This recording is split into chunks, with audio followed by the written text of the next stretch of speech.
Prime Minister was looking to steer the conversation towards road projects today. Labor was targeting planned changes to higher education. The Assistant Infrastructure Minister, Jamie Briggs, posted this image on Twitter, with Tony Abbott announcing the start of construction on the first project in the $3.6 billion West Sydney roads package. As for the opposition, it shared this image on Facebook as it campaigns against higher education changes. That's after Mr Abbott confirmed he's pushing ahead with the government's plan to deregulate universities.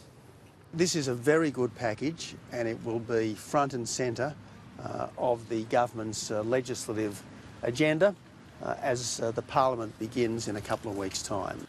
Mr Abbott has also rejected opposition claims he's deliberately stayed away from the Queensland election campaign.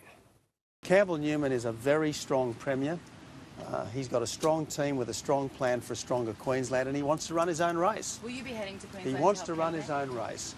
And who can blame him for wanting to run his own race? He doesn't need Tony Abbott or Julie Bishop or Joe Hockey to hold his hand.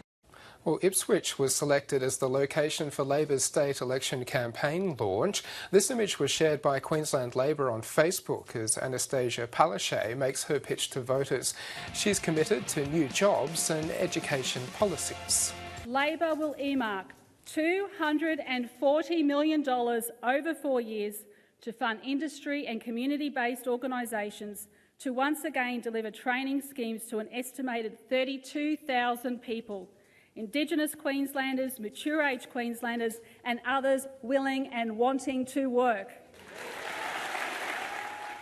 Premier Campbell Newman was on the Gold Coast. He's promised more money for tourism. On Twitter, the LNP was promoting a fund to put the state on the international stage. This is all again about jobs. Jobs in tourism, jobs in film and TV, jobs created through major events. Because we have had strong financial management from this government, we can afford to do this. It is budgeted for in our forward estimates, and we are the only strong team with that plan for job creation in Queensland. Well, Queensland University of Technology is looking at how the state election is playing out online. QUT's social media research group has developed the Queensland Election Social Index. Now, this graph combines Twitter and Instagram data to show the focus of current chatter about the election, when it comes to the parties at least, and the posts using popular hashtags related to the election. The LNP is attracting more mentions based on more than 134,000 posts since January the 6th.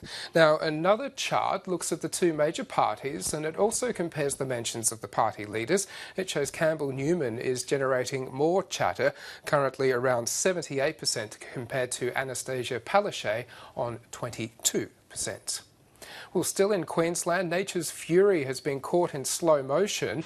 This video was posted on Facebook by Madison Smith. It shows a lightning strike near Townsville. It was shot yesterday as a severe storm swept across the state. Well, now to the US and an incredible near miss. This motorist found himself blocked by two trucks on a highway in New Jersey. He then heard a noise from behind.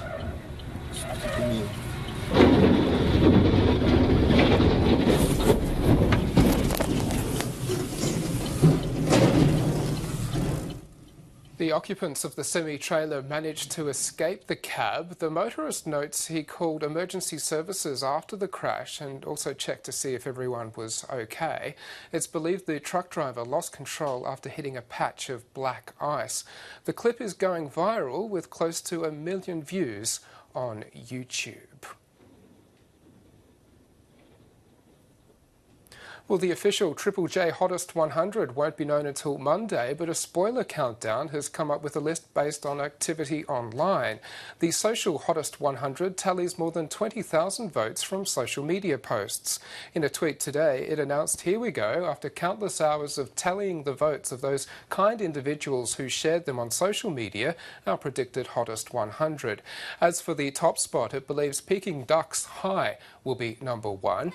And when it comes to Taylor Swift and a campaign for her song Shake It Off to make the cut, the Social 100 has it in there, coming in at 76.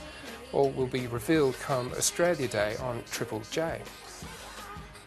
British tabloid The Sun appears to have ended a 44-year-old tradition, spelling the end of topless women appearing on page 3 of the paper. An online petition to stop the feature attracted more than 200,000 signatures, and last year News Corp boss Rupert Murdoch described it as old-fashioned on Twitter, but added readers seem to disagree. Head of PR with the paper, Dylan Sharp, has also weighed in with a cryptic tweet. He writes, "Page 3 will be in the Sun newspaper tomorrow in the same place it's always been, between page 2 and page 4. Well, here's a selection of terms being searched on Google across Australia at the moment. Now to some other items that have been generating interest online.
Well, finally to New Zealand, where a sea lion has taunted staffers at a public pool in Dunedin.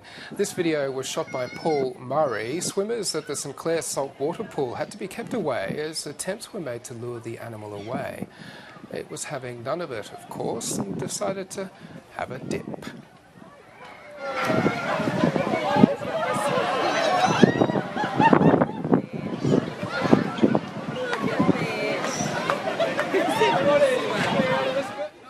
A short time later, there was another attempt. The sea lion had other ideas.